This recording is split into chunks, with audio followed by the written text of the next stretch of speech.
enable auto-claiming directly inside the Bifrost Wallet. Your Flare Oracle rewards and FlareDrop distributions will be claimed automatically after each reward epoch.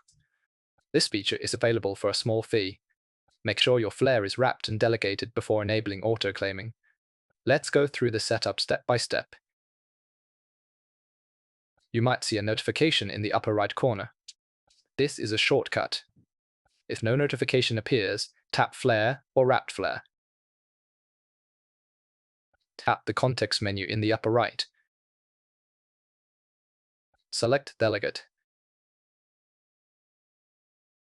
In the Rewards section, you'll see Auto-Claiming disabled. To enable it, tap View More.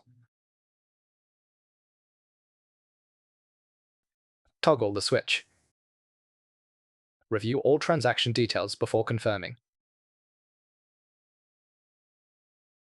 Once confirmed, tap Close. Auto-claiming is now enabled. Scroll down to see the details. Your rewards will now be automatically claimed after every reward epoch, and that's how you enable auto-claiming. For further questions, I recommend watching these videos.